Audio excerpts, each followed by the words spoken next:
At eto na nga po pala mga lods, yung full video guide ng paano natin ginawa itong design na to na may flower pole design or crown pole design sa bawat gilid na may red and beige combination.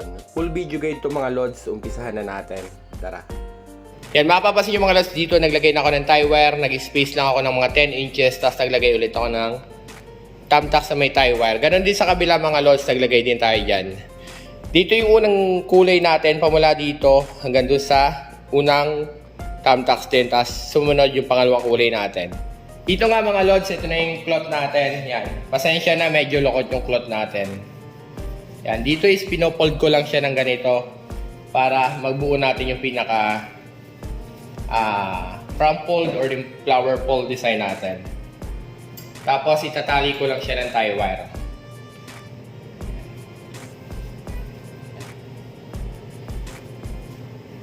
Tapos magpo-fold lang ako ng 4 na fold mga lods. At least yung taas nito is nasa 5 inches mga lods yung taas niya. Nasa 5 inches.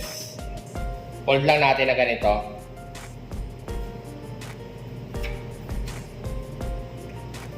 Tapos tali. Gagawa lang tayo ng 4 na piraso nito mga idol.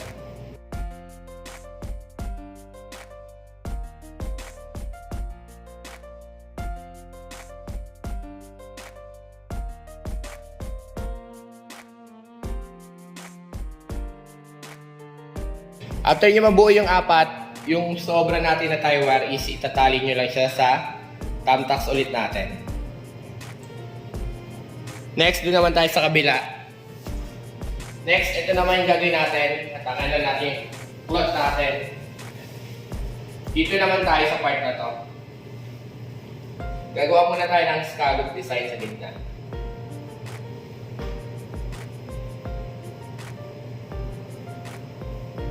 Tapos sa tapat ng tie wire natin dito.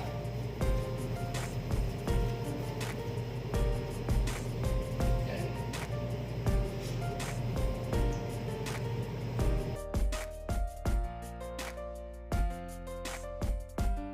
Tapos dito, gagawa ulit tayo ng 4 na fold kagaya ng ginawa natin kanina.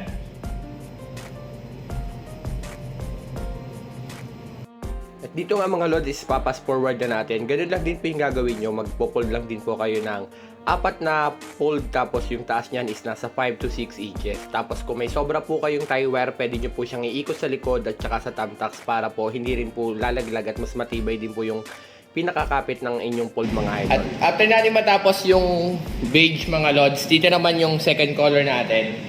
Ito naman yung red. Ganun lang din yung gagawin natin. Ipo-fold natin, tapos magpo-fold din tayo ng 4 na piraso. Tapos natali natin siya ng tie wire.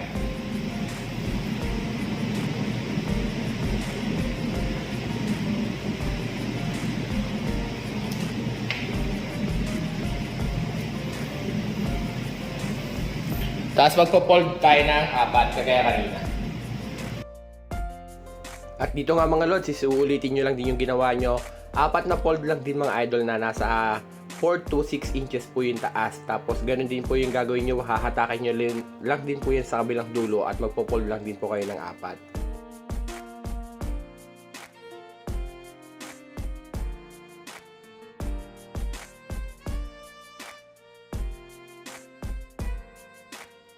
Bale, ito siya, 1, 2, 3, 4. Kagaya din kanina, 1, 2, 3, 4. Tapos itong red, gagawin din nating scallop design. Ikulat natin na red.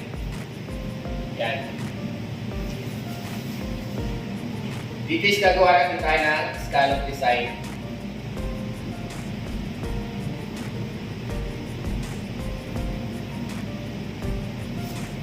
Yan. Tapos dito natin siya ilalagay yan. Susundan lang natin yan.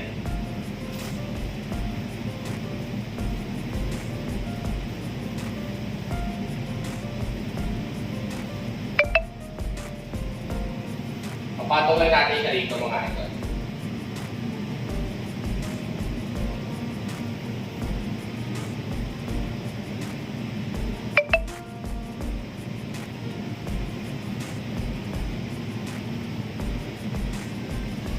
Tapos dito is ayusin nyo na lang yung pinaka scallop mga idol yan. Ayusin lang natin.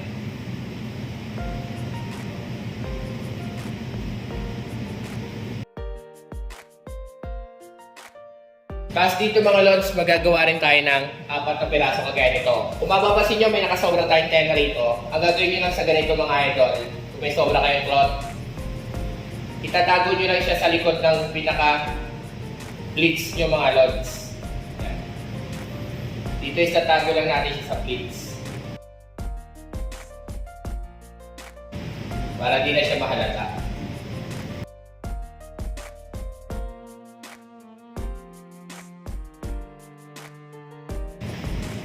Yan. Bale, naitago na natin. Ganun lang yung gagawin nyo. Pag may sobra, itatago nyo lang siya sa likod ng pinaka-cloth. Tapos dito sa red, gagawa ulit tayo ng 4 na piraso mga idol.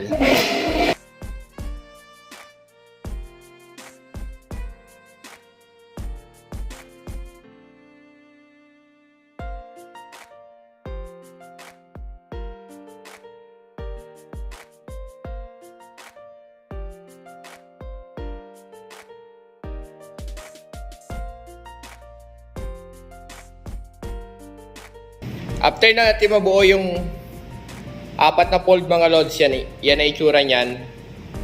Yung sobra nating cloth, kagaya ng sinasabi ko sa inyo, pwede nyo siyang itago sa likod ng table, ng pleats. Dito is tatago lang ulit natin to.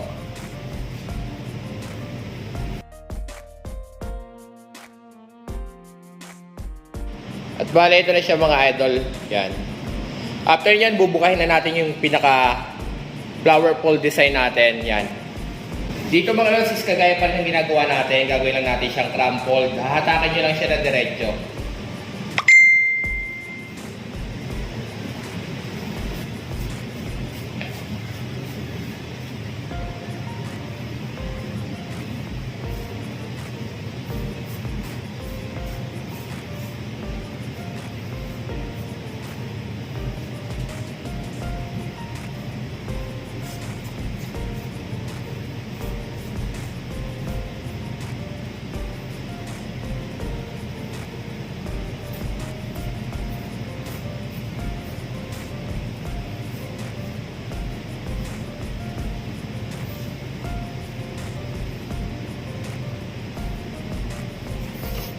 Yan. Ganyan na magiging itsura niya mga lods yan. Bilog siyang ganyan. Tapos ganun din yung gagawin natin dito sa red.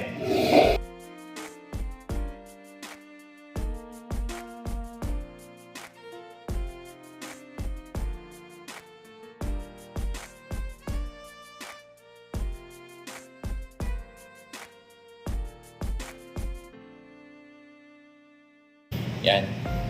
Bali yan yung pinaka-crumple design natin mga idol yan. Tapos ganun din yung gagawin natin sa kabilang dulo. At bali ito na siya mga lods, yung ating crumple design yan. Na mayroong scallop design. Yan. Tapos ito rin yung kanina sa gilid. Yung ginawa natin na crumpled yan. Tapos may knife pleats sa ilalim mga idol. Yan. Sobrang simple lang yung ginawa natin. Tapos mabilis din itong gawin. Kumpara sa mga diamond design, marami nagtatanong sa atin, ba't hindi tayo naggagawa masyado ng diamond design? Sa diamond design po kasi mga lods, mas matagal yung ipopokus yung oras doon. Tapos ang magiging design niya is diamond design lang din talaga sa gitna. Kumpara sa mga scallop design, pwede nyo siyang add ng mga flower fold design or knife pleats design. Mayroon nga kayong magiging 3 design. Kumpara sa diamond design lang. Pero sa ganito, pwede kayo mag-add ng flower fold, pwedeng 2 colors combination, pwede pa kayo maglagay ng knife pleats para mas maganda. At hanggang dito na nga lang mga lol. Sana po yung nagustuhan nyo yung simpleng design natin ngayon. I-comment nyo na lang dyan sa baba kung nahihirapan po kayo or some part po kayo nahihirapan para gagawin din po natin ng video yan. Follow for more at huwag nyo naman po kalimutang i-share yung mga videos natin para din po sa mga taong gustong matuto ng table skirting. Paki-comment na lang din po kung isa po kayo sa mga natuto dito sa mga video tutorial natin. Paki-comment na lang din po kung tagasan kayo para alam natin kung saan ba umaabot yung video natin mga lods yan. Follow for more at huwag nyo kalimutang i-share. Hanggang dito na nga lang po. Maraming pong salamat.